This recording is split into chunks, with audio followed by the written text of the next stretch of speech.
Assalamualaikum warahmatullahi wabarakatuh.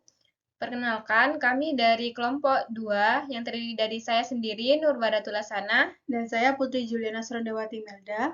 Di sini kami akan menjelaskan dan mempresentasikan mengenai rekonstruksi laporan keuangan pada UMKM Risoles Ayam Zuir Zaneta. Yang pertama adalah pendahuluan, yang di mana laporan keuangan merupakan catatan hasil akhir keuangan untuk melihat bagaimana kondisi atau perkembangan perusahaan dalam periode akuntansi tertentu. Periode akuntansi yang biasa digunakan dalam laporan keuangan yaitu bulanan, kuartal, 4 bulan, dan tahunan. Manfaat melakukan analisa laporan keuangan bagi perusahaan adalah untuk mengetahui hal yang berhubungan dengan finansial perusahaan. Dengan melakukan analisa laporan keuangan, maka kualitas informasi akuntansi yang disajikan dalam suatu laporan keuangan juga bisa diketahui. Laporan keuangan yang lengkap biasanya meliputi neraca, laporan laba rugi, komprehensif, laporan perubahan ekuitas, laporan arus kas, dan catatan atas laporan keuangan. Selanjutnya, gambaran studi kasus. Yang pertama, profil usaha. Risoles Ayam Suwir Zaneta adalah usaha yang menjual makanan ringan yang dibentuk untuk solusi makanan ringan yang murah dan berkualitas. Pada umumnya, risoles yang dijual hanya berisi sayuran seperti wortel dan buncis. Tetapi dengan berkembangnya inovasi dan kreativitas dalam kuliner, kini UMKM Risoles Zaneta menginovasikan berbagai macam varian isi yaitu risoles berisi mayonaise, daging ayam, daging sapi, keju, dan telur rebus. Yang kedua ada identifikasi produk. Risoles atau risol merupakan makanan yang sering ditemui di Indonesia sebagai snack atau cemilan. Risoles yaitu semacam makanan camilan atau jajanan khas Jakarta. Pada bahasa Belanda, risoles disebut risol, yaitu pastry berisi daging, biasanya daging cincang dan sayuran yang dibungkus dadar, lalu digoreng sesudah dilapisi tepung panir serta kocokan telur ayam. Dan yang ketiga ada faktor produksi. Faktor produksi merupakan kegiatan untuk menciptakan atau menambah kegunaan suatu barang atau jasa dengan menggunakan faktor-faktor yang ada seperti tenaga kerja, mesin, bahan baku, dan dana agar lebih bermanfaat bagi kebutuhan manusia. Selanjutnya, metodologi. Yang pertama, biaya bahan baku.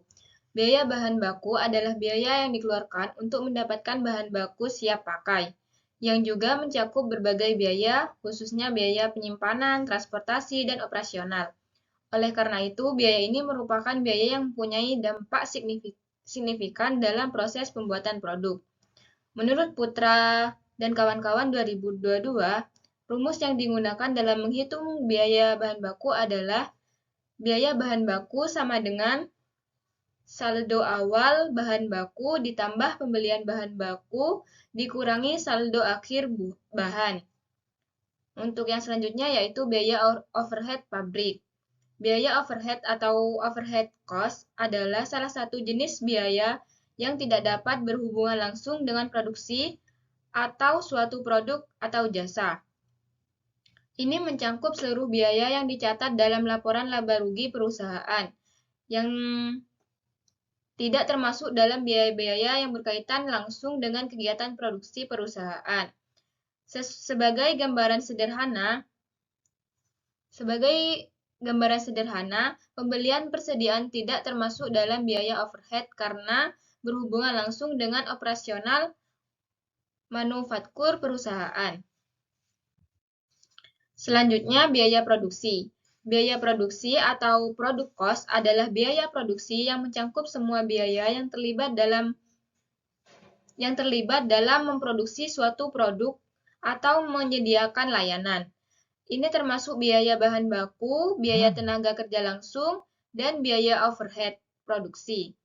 Biaya produksi merupakan biaya yang dikeluarkan untuk mengelola bahan baku menjadi produk. Adapun rumus biaya produksi yaitu biaya produksi sama dengan biaya bahan baku ditambah biaya tenaga kerja langsung ditambah biaya BOP. Untuk yang selanjutnya yaitu penentuan penerimaan harga pokok.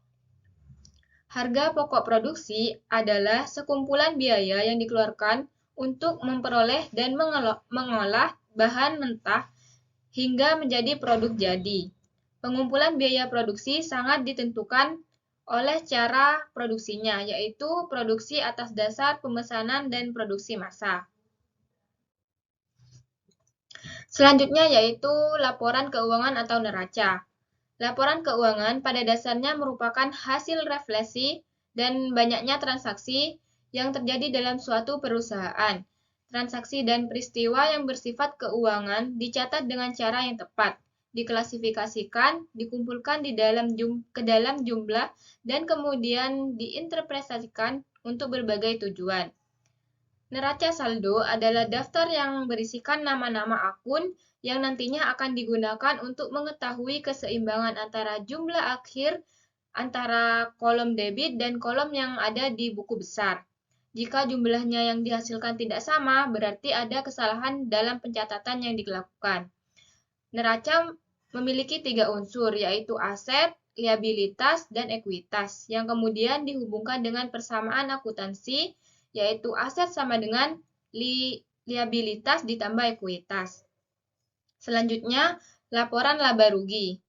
Laporan laba rugi adalah suatu laporan yang disusun secara sistematis berdasarkan standar akuntansi yang memuat tentang hasil operasi selama 1 tahun atau periode produksi.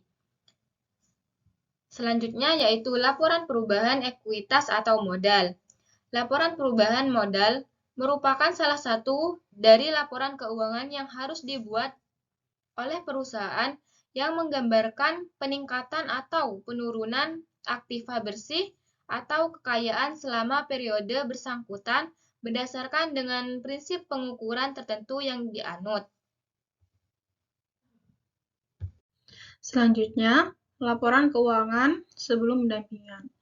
Risoles AM Suwirjaneta sebelum pendampingan menjual kurang dari 100 pieces risol.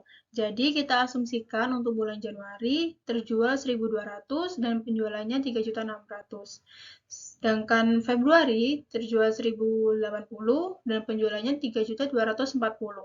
Bulan Maret 990 pieces dan penjualannya 2.970. Dan bulan April terjual 870 dan penjualannya 2.610.000 dan totalnya 12.420.000 dan 4.140 pieces. Selanjutnya laporan keuangan sesudah pendampingan.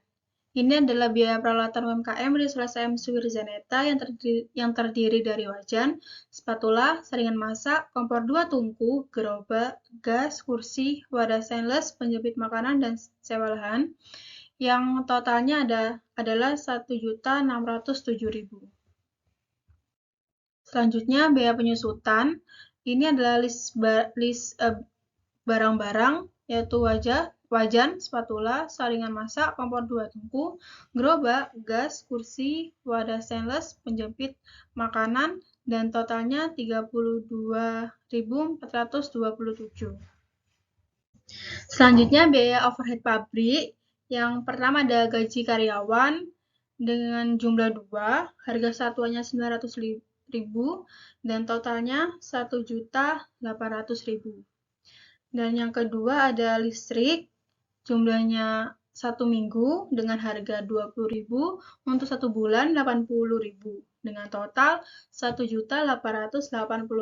Selanjutnya harga produksi dalam jangka 1 bulan. Jadi penjumlahan dari biaya peralatan, biaya operasional, biaya bahan baku, dan biaya overhead dengan total 17.482.000. Jadi harga pokok produksi dengan metode cost plus pricing Risoles AM Suwirjaneta dapat ditulis sebagai berikut. HPP 17.482.000 dibagi 6.000 sama dengan 2.913 per unit. Harga jual produk dapat dihitung dengan menjumlahkan biaya produksi dengan laba yang ditetapkan 20%, kemudian dibagi dengan total produksi dalam jangka 1 bulan, dan perhitungannya sebagai berikut. Harga jual produk 17.482.000 ditambah 20% dikali 17.482.000 82.000 dibagi 6.000 sama dengan 3.496. Dari harga jual produk tersebut dibulatkan menjadi 3.500 untuk mempermudah transaksi jual beli pada UMKM Risoles Ayam Suwir Zaneta. Jadi setelah pendampingan, Risoles Ayam Suwir Zaneta dapat menjual produknya 150 pieces sampai 200 pieces. Seperti itu. Selanjutnya, analisis data mengenai neraca pada Risoles Ayam Suwir Zaneta sebagai berikut, yaitu nama akun, kas, modal, pembelian kulit lumpia, pembelian daging ayam, pembelian wortel, pembelian bawang merah, pembelian bawang putih, pembelian lada, pala, kentang, garam, gula, susu UHT, penyedap rasa, tepung panir, pembelian telur, pembelian tepung terigu, kertas minyak, kantong kresek, isi uang gas, dan pembelian minyak goreng serta pendapatan. Untuk debit, totalnya 923.000 dan untuk kredit modalnya 223.000 dan pendapatannya 700.000. Jadi antara debit dan kredit hasilnya sama, yaitu 923.000. Ini adalah analisis data mengenai laporan laba rugi untuk pendapatan 1 bulan, yaitu 21 juta, dan beban usaha ada beban gaji, beban listrik, beban penyusutan, dan beban sewa lahan, masing-masing 1.880.000, 32.427 rupiah, 300.000, dengan total beban usaha 2.212.427 rupiah. Jadi total laba bersih 21 juta dikurangi 2.212.427 rupiah adalah 18.787.573 rupiah. Dan ini adalah laporan keuangan setelah 4 bulan ke depan.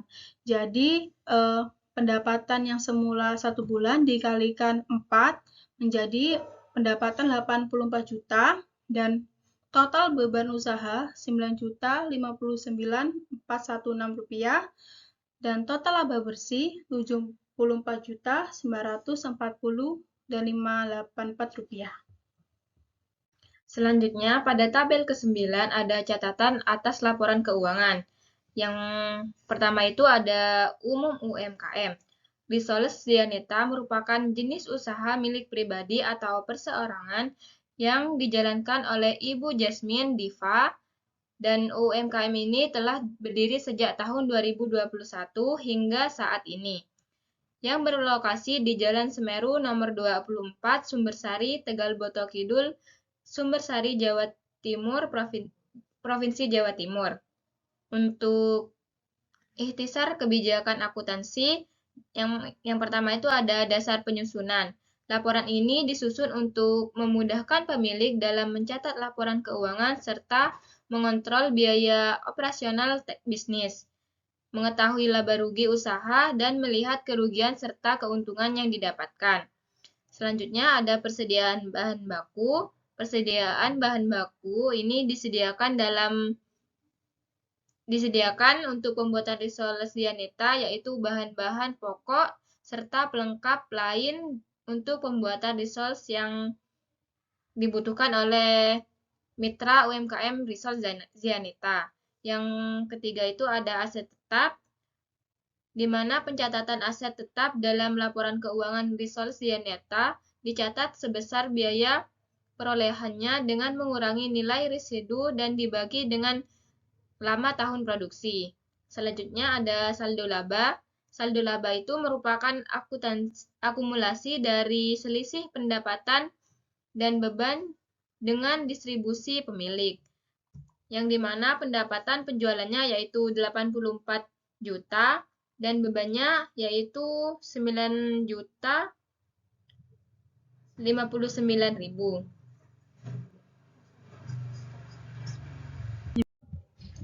Pembahasan hasil analisis. Dalam wawancara, pemilik menjelaskan bahwa penjualan Risoles Ayam Suwir saat ini masih kurang stabil. Hal itulah yang membuat pemilik memutuskan untuk membuat laporan keuangan untuk melihat perkembangan UMKM miliknya. Dalam sehari, biasanya risoles ayam suwir Zianita minimal mampu membuat risoles sebanyak 200 pieces per hari, belum termasuk pesanan catering. Jika dalam sehari mampu membuat 200 pieces risoles ayam suwir, maka dalam 1 bulan, pemilik mampu memproduksi 6.000 pieces risoles ayam suwir. Artinya, dalam jangka waktu 4 bulan, risoles ayam suwir Zianita mampu memproduksi risoles ayam suwir Zianita sebanyak 24.000 pieces risoles. Untuk UMKM risoles ayam suwir Zianita ini, setiap harinya mengeluarkan biaya produksi atau biaya variabel sebesar Rp461.500. Biaya ini di luar pesanan catering. Risoles ayam suwir merupakan salah satu UMKM yang memiliki banyak peminat dari berbagai kalangan. UMKM ini harus diperbaiki untuk memperoleh dan dapat membantu perkembangan penjualan risoles setiap harinya. Risoles ayam suwir Zianita ini mulai berdiri sejak tahun 2021, akan tetapi penulisan laporan keuangan tersebut baru dimulai pada tahun 2024. Setelah melakukan wawancara biaya peralatan pada UMKM ini, yaitu sebesar Rp1.607.000, dengan biaya penyusutan pada tabel 2 sebesar Rp32.427. Untuk harga pokok produksi atau HPP-nya pada risoles ayam suwir Zianita ini, jika diakumulasikan pada tabel 5 sebesar Rp2.913, dengan harga jual sebesar Rp3.500. Harga jual diperoleh dari harga pokok penjualan ditambahkan dengan keuntungan yang diinginkan, yaitu sebesar 20%. Dari beberapa keterangan di atas, mulai dapat disusun laporan keuangan yang dimulai dari anggaran neraca, laporan laba rugi, hingga catatan atas laporan keuangan untuk UMKM risoles ayam suwir Zianita. Anggaran neraca pada tabel 6 periode 31 April memuat kas sebesar Rp461.500, modal sebesar Rp223.000 hingga pendapatan sebesar Rp700.000 per hari. Maka pada anggaran neraca tersebut memuat debit dan kredit yang seimbang, yaitu sebesar Rp923.000. Kemudian untuk langkah selanjutnya, laporan laba rugi yang memuat beberapa hal untuk memperoleh laba bersih yang didapatkan selama 4 bulan terakhir. Pada pendapatan 4 bulan terakhir, UMKM ini memperoleh sebesar 84 juta. Untuk beban usaha sebesar Rp9.056.416. Maka laba bersih yang diperoleh sebesar Rp74.940.584. Dengan demikian, laba bersih yang diperoleh dari pencatatan laporan keuangan laba rugi ialah sebesar Rp74.940.584. Artinya, setiap bulan UMKM ini mendapatkan laba bersih sebesar Rp37.470.292. Laba bersih per hari sebesar Rp1.249.000. Dan untuk proyeksi keuntungan selama 1 tahun ke depan sebesar Rp449.643.504 di luar keuntungan jika ada pesanan catering. Hasil analisis, langkah yang terakhir ialah penulisan catatan keuangan pada tabel 8. Catatan ini berisi tentang definisi umum, dasar penyusunan, persediaan bahan baku, aset tetap, saldo laba, pendapatan penjualan selama 4 bulan, hingga beban yang dikeluarkan. Setelah menyusun semuanya, dapat dilihat bahwa usaha yang didirikan sejak tahun 2021 ini memiliki proyeksi keuntungan yang cukup menjanjikan. Ini adalah dokumentasi saat kami mewawancarai UMKM risoles ayam suwir Zianita. Sekian presentasi dari kelompok kami, kurang lebihnya kami mohon maaf. Wassalamualaikum warahmatullahi wabarakatuh.